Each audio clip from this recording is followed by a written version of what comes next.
Di pagi yang sibuk, seorang pemuda sederhana berhenti untuk menolong wanita yang sedang kesulitan di jalan. Ia tak tahu siapa wanita itu, tak berharap imbalan, hanya ingin membantu dengan tulus. Namun takdir berkata lain. Tanpa tahu wanita yang ia tolong kini duduk di kursi hakim, memegang keputusan atas hidup dan nasibnya di ruang siding. Pagi itu, suara langkah sepatu hak tinggi Mutia menggema di halaman rumahnya yang rapi. Detik jam di pergelangan tangannya menunjukkan pukul 7:15. Hanya 45 menit lagi, rapat koordinasi di pengadilan negeri dimulai.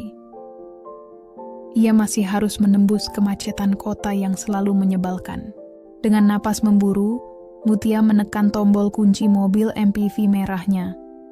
Suara bip terdengar, ia membuka pintu dan hendak menyalakan mesin. Namun langkahnya terhenti. Tatapannya jatuh pada sesuatu yang membuat jantungnya berdegup tak karuan. Ban depan kanan mobilnya kempis. Tidak mungkin, gumamnya panik. Ia memeriksa lebih dekat. Benar saja, udara di ban itu benar-benar habis. Mutia menggigit bibir, menatap sekitar seolah berharap keajaiban datang. Tapi pagi itu kompleks perumahan masih sepi. Ia menatap bagasi, tahu ada ban cadangan di dalamnya, tapi otaknya mendadak buntu. Seumur hidup, ia belum pernah mengganti ban mobil. Tangannya gemetar, mencoba mengingat video tutorial di internet yang pernah dilihatnya. Astaga, bisa-bisanya hari ini. Desisnya frustrasi. Ia sempat ingin menelepon sopir kantor, tapi tahu tak akan sempat. Rapat itu penting. Reputasinya sebagai hakim muda yang disiplin sedang dipertaruhkan. Tiba-tiba dari ujung gang, muncul sosok seorang pemuda berpakaian lusuh. Kaos abu-abu gelap, celana pendek pudar, rambut agak keriting, dan kulit putih yang tampak kusam karena matahari. Ia memperhatikan Mutia sebentar, lalu mendekat dengan langkah hati-hati. "Permisi, Ibu. Ada yang bisa saya bantu?" tanyanya sopan. Mutia mengangkat wajah, agak kaget. "Ini, ban mobil saya bocor," jawabnya cepat. Pemuda itu tersenyum kecil. "Boleh saya bantu, Bu?" Mutia hanya mengangguk, dan dalam 10 menit, dengan gerakan cekatan, pemuda itu mengganti ban serep mobilnya. Saat selesai, Mutia mengeluarkan dompet dan menawarkan selembar uang 100.000. Tapi pemuda itu menolak lembut. "Tidak usah, Bu. Saya cuma lewat dan kebetulan bisa bantu." Mutia terdiam menatapnya. Ada ketulusan di mata pemuda itu. "Terima kasih. Siapa namamu?" tanyanya pelan. "Rizal, Bu." Ia tersenyum, lalu melangkah pergi tanpa menoleh lagi. Mobil merah Mutia akhirnya meluncur keluar kompleks dengan kecepatan stabil. Di kursi pengemudi, ia masih sempat melirik kaca spion, seolah mencari sosok pemuda tadi. Tapi Rizal sudah menghilang di tikungan. Napasnya mulai teratur, namun hatinya belum tenang. Ia menyalakan radio, mencoba menepis kegelisahan. Tapi pikirannya terus kembali pada wajah sederhana bernama Rizal itu. "Kenapa bisa sebaik itu ya?" gumamnya pelan.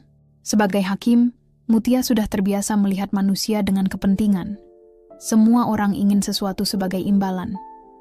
Tapi Rizal tidak. Ia menolak uang tanpa ragu sedikit pun. Tiba di pengadilan, Mutia berjalan cepat menuju ruang rapat utama. Beberapa kolega sudah menatap ketika ia masuk. "Hakim Mutia hampir terlambat," ujar ketua pengadilan dengan nada bercanda tapi tegas. Mutia tersenyum kaku. "Maaf, Pak, ada sedikit kendala di jalan." Rapat berlangsung intens. Mereka membahas tumpukan perkara yang menunggu penetapan jadwal sidang. Mutia tampak fokus mencatat poin-poin penting, namun pikirannya beberapa kali terbang ke tempat lain. Bayangan Rizal menggantikan barisan angka dan nama perkara di hadapannya. "Mutia, bagaimana pendapatmu tentang berkas kasus pencurian motor ini?" Suara ketua mendadak memecah lamunannya. Ia tersentak, lalu cepat menjawab, "Kita bawa ke sidang cepat, Pak." Semua mengangguk. Setelah rapat usai, Mutia kembali ke ruang kerjanya. Ia membuka tumpukan map berwarna biru di mejanya, membaca satu persatu berkas perkara. Namun bahkan di tengah kesibukan dan ketegasan wajahnya, senyum samar tak bisa ia sembunyikan setiap kali mengingat pemuda berkaos lusuh yang menolongnya pagi tadi. Ia meneguk kopi yang sudah dingin, menatap langit-langit, lalu berbisik pada diri sendiri. Andai semua orang punya hati sebaik itu, mungkin pengadilan akan lebih sepi. Sore mulai turun, langit di luar jendela tampak kelabu. Ruangan Mutia kini sepi, para staf sudah pulang. Hanya suara hujan dan detak jam di dinding yang menemani. Di hadapannya, sebuah berkas baru bertanda merah menunggu untuk diperiksa. Kasus pencurian sepeda motor. Ia membuka map itu perlahan, membaca halaman pertama sambil menandai bagian penting dengan pulpen biru. Awalnya semua tampak biasa. Laporan polisi, foto tempat kejadian, keterangan saksi. Sampai matanya berhenti di satu kolom nama tersangka. Rizal Prasetyo, 21 tahun, mahasiswa. Alis Mutia berkerut. Ia membaca ulang, memastikan pandangannya tak salah. Rizal, gumamnya pelan. Nama itu menggema di kepalanya, membuat jantungnya berdetak lebih cepat. Ia menatap foto hitam putih yang terlampir di berkas. Meski buram, wajah itu jelas tak asing. Rambut keriting, kulit terang, ekspresi tenang. Tidak salah lagi. Pemuda yang menolongnya pagi tadi. Mutia bersandar di kursi, menarik napas panjang. Dunia seolah mempermainkannya. Dalam pikirannya, Rizal bukanlah pencuri. Ia tampak jujur, bahkan menolak uang. Tapi di berkas ini tertulis lain. Rizal ditangkap di dekat kampusnya, membawa motor yang dilaporkan hilang. Hujan turun deras sore itu. Di balik kaca jendela ruang kerjanya, Mutia duduk termenung. Tetes air hujan mengalir pelan di balik pantulan wajahnya yang muram. Ia baru saja menutup map merah berisi berkas perkara pencurian sepeda motor. Dan di halaman depan, nama tersangka itu terus terbayang jelas di kepalanya. Rizal Prasetyo. Apakah ini hanya kebetulan? Batinnya bergumam.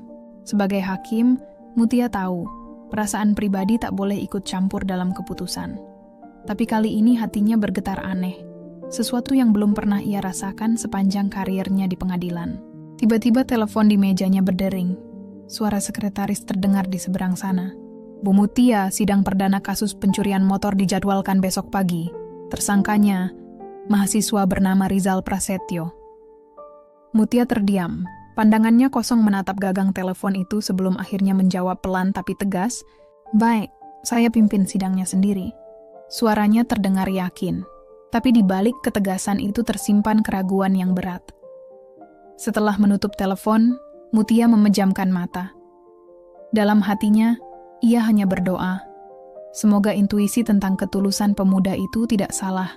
Keesokan paginya, ruang sidang utama dipenuhi suasana serius. Deretan kursi kayu berjejer rapi, dan cahaya neon putih memantul di dinding, menghadirkan nuansa dingin yang khas pengadilan. Mutia melangkah masuk dengan toga hitam, wajah tenang, dan langkah mantap. Tak seorang pun tahu ada badai kecil di dalam dadanya. Ia duduk di kursi hakim, mengetuk palu kayu pelan, menandakan sidang dimulai. Pintu samping terbuka. Seorang petugas membawa masuk terdakwa dengan tangan terborgol. Begitu mata Mutia menatap wajah pemuda itu, waktu seolah berhenti. Pemuda itu berdiri dengan kepala sedikit tertunduk. Mengenakan kemeja kusam dan celana jeans lusuh. Ia sempat menatap ke arah hakim, hanya sekilas, sebelum menunduk lagi. Tapi bagi Mutia, satu tatapan itu cukup. Tak salah lagi, itu Rizal, pemuda yang menolongnya pagi itu. Mutia menelan ludah, ia menarik napas dalam-dalam. Sidang perkara pencurian sepeda motor atas nama terdakwa Rizal Prasetyo dibuka dan terbuka untuk umum, ucapnya dengan suara datar. Jaksa mulai membacakan dakwaan dengan nada monoton, menyebut pasal demi pasal, barang bukti, serta kronologi penangkapan. Rizal hanya diam. Tak banyak reaksi, hanya duduk dengan wajah tenang namun lelah. Mutia memperhatikannya dari atas meja hakim. Ada sesuatu di mata Rizal, bukan ketakutan, tapi ketenangan yang membuatnya sulit untuk percaya bahwa pemuda ini seorang pencuri. Apakah terdakwa mengerti dakwaan yang dibacakan? Tanya Mutia setelah jaksa selesai. Rizal mengangguk pelan. Mengerti, Bu. Apakah saudara mengaku bersalah? Pemuda itu menggeleng. Tidak, Bu Hakim. Saya tidak mencuri. Saya hanya meminjam motor itu dari teman. Ruangan hening seketika. Semua mata tertuju pada Rizal. Mutia menunduk, mencatat sesuatu di berkasnya. Baik, sidang akan dilanjutkan dengan pembuktian besok. Terdakwa dipersilakan kembali ke tahanan sementara. Saat Rizal berjalan keluar diiringi petugas, pandangan mereka sempat bertemu sepersekian detik. Tatapan itu singkat, tapi cukup untuk membuat dada Mutia bergetar. Ada sesuatu di mata pemuda itu, bukan sekadar harapan, tapi seperti permintaan diam untuk dipercaya. Begitu pintu menutup, Mutia meletakkan palu pelan di meja, memejamkan mata, dan menarik napas panjang. Hari itu, untuk pertama kalinya dalam hidupnya, keadilan terasa lebih berat daripada biasanya. Siang harinya, ruang sidang kembali penuh. Udara terasa tegang, seolah bisa disentuh. Rizal duduk di kursi terdakwa dengan wajah pucat namun tenang. Mutia memandangnya dari balik meja tinggi, berusaha menjaga jarak antara hati dan hukum. Jaksa memanggil saksi pertama, seorang tukang parkir kampus. Saya lihat dia, Bu Hakim. Saya ingat betul, kata saksi tegas. Dia pakai baju abu-abu, celana pendek, mirip seperti yang dipakai waktu ditangkap. Mutia menatap Rizal. Pemuda itu hanya menunduk tanpa banyak bicara. Ketika tiba gilirannya membela diri, Rizal berdiri. Suaranya lirih, tapi setiap kata terdengar jujur. Saya tidak mencuri, Bu Hakim. Saya pinjam motor itu dari teman saya, Randy. Saya cuma mau beli obat untuk ibu saya yang sakit keras. Saya tidak tahu kalau motor itu hasil curian. Jaksa menatapnya tajam. Kalau begitu, di mana temanmu itu sekarang? Mengapa tidak hadir hari ini? Rizal menggeleng lemah. Sejak saya ditangkap, saya tidak bisa menghubunginya, Pak. Ruangan kembali sunyi. Hanya suara hujan di luar gedung yang terdengar samar. Mutia mencatat setiap kata. Tapi dalam hatinya, keraguan semakin besar. Ekspresi Rizal, tatapan matanya, nada suaranya, semuanya terasa tulus. Ia tampak seperti pemuda yang kebetulan salah tempat, bukan seorang penjahat. Namun bukti di meja terlalu kuat untuk diabaikan. Motor curian ditemukan di tangannya, sidik jarinya ada di stang. Rizal kembali berkata dengan mata berkaca-kaca. Saya tahu saya terlihat bersalah, Bu Hakim. Tapi saya hanya ingin beli obat untuk ibu saya. Saya tidak tahu motor itu curian. Kata-kata itu menggantung di udara. Sunyi, hening, berat. Mutia menatapnya lama, tanpa ekspresi.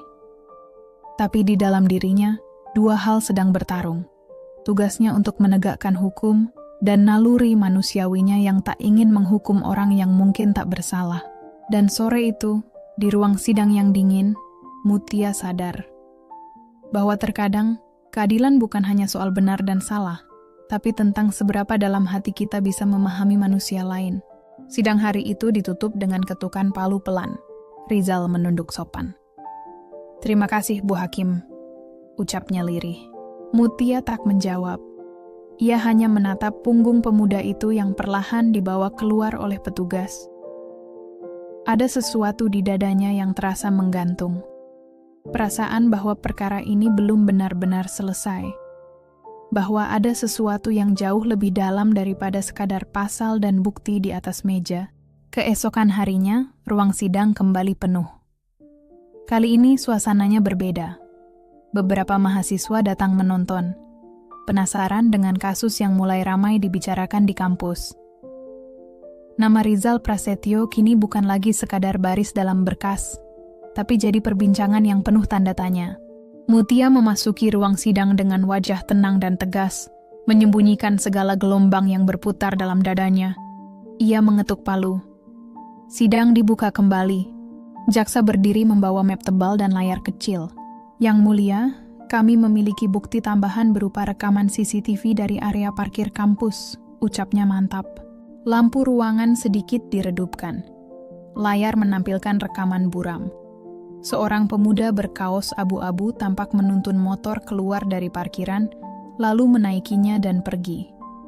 Semua mata tertuju ke layar. Mutia memperhatikan dengan seksama. Gerak tubuhnya, bentuk rambutnya, cara berjalan, memang menyerupai Rizal. Tapi wajahnya terlalu buram untuk dikenali dengan pasti. Yang mulia, lanjut jaksa, motor tersebut ditemukan tak jauh dari kos terdakwa. Sidik jarinya ada di setang, dan kunci kontak cocok dengan miliknya. Kami yakin bukti ini cukup kuat.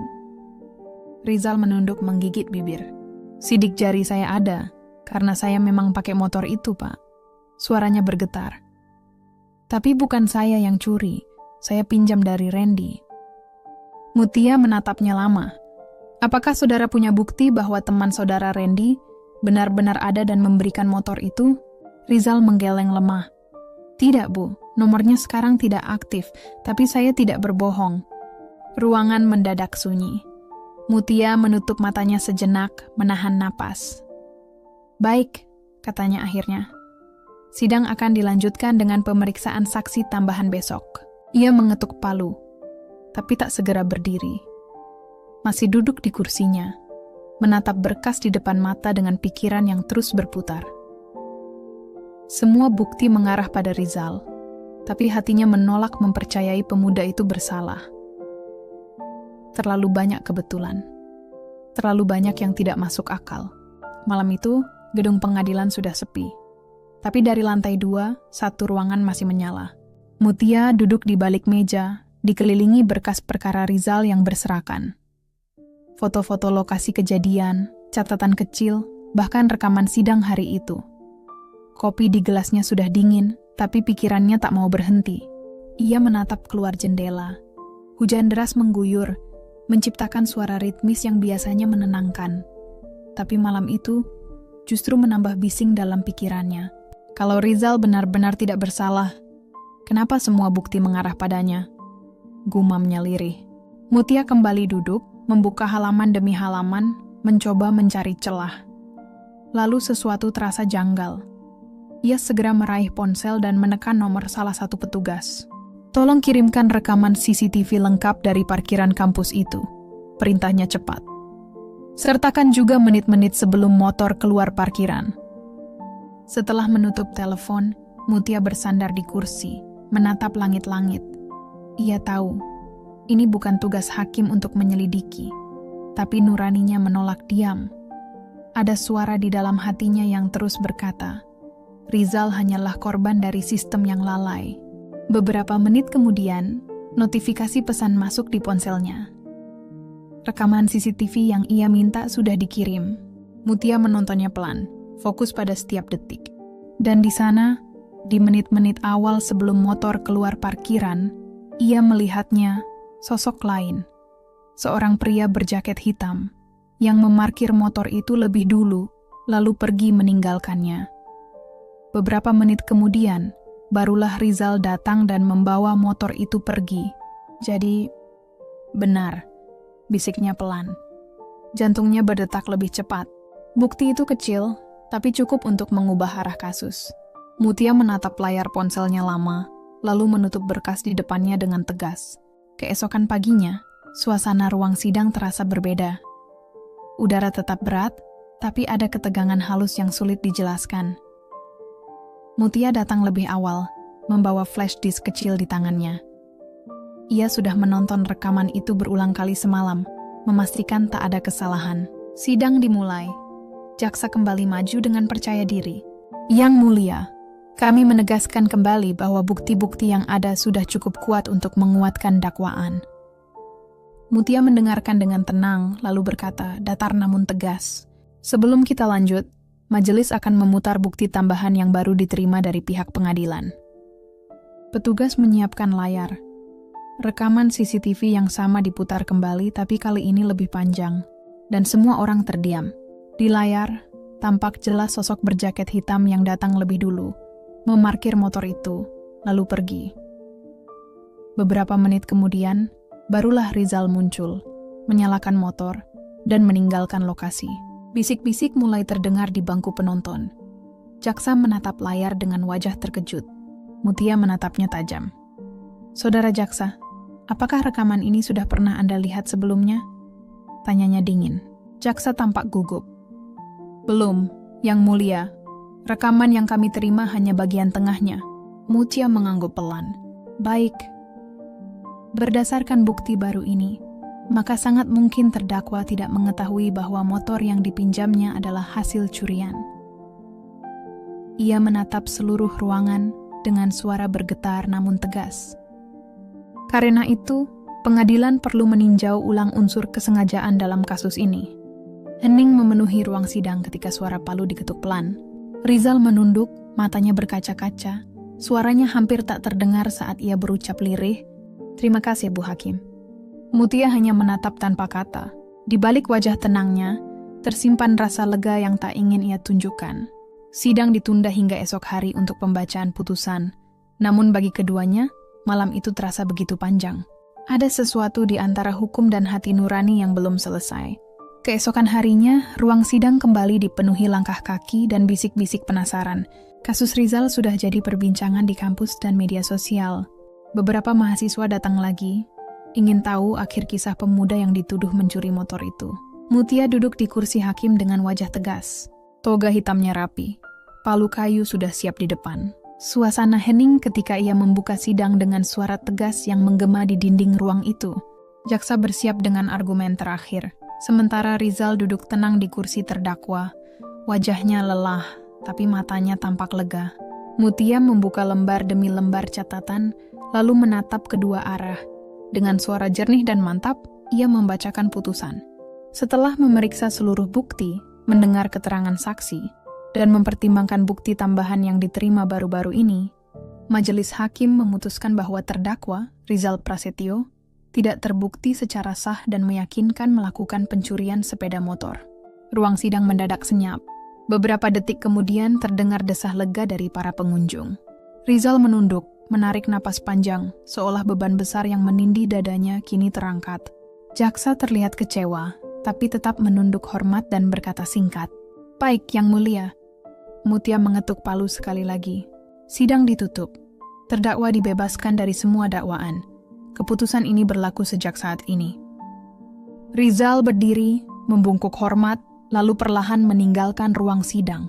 Mutia menatap punggungnya tanpa senyum, tanpa ucapan tambahan. Hanya pandangan hormat dari seorang hakim kepada seseorang yang baru saja mendapatkan kembali kebebasannya. Keputusan itu bukan tentang hubungan pribadi. Ini tentang keadilan, tentang keberanian untuk menegakkan kebenaran meski bukti awal tampak menyesatkan. Setelah semua pergi, Mutia tetap duduk di kursi hakim. Ia menarik napas panjang, memutar kembali ingatan tentang pertemuan pagi hari. Ketika Rizal menolongnya mengganti ban mobil tanpa pamrih, kini ia mengerti. Keadilan bukan hanya tentang kekakuan pasal dan hukum, tetapi juga tentang keberanian melihat hati manusia. Ia meneguk kopi dingin di mejanya, menutup berkas terakhir, dan tersenyum samar. Hatinya tenang. Rizal bebas. Hukum ditegakkan. Integritasnya tetap utuh. Beberapa jam setelah sidang berakhir, ruang pengadilan hampir kosong. Hanya beberapa petugas yang masih beraktivitas.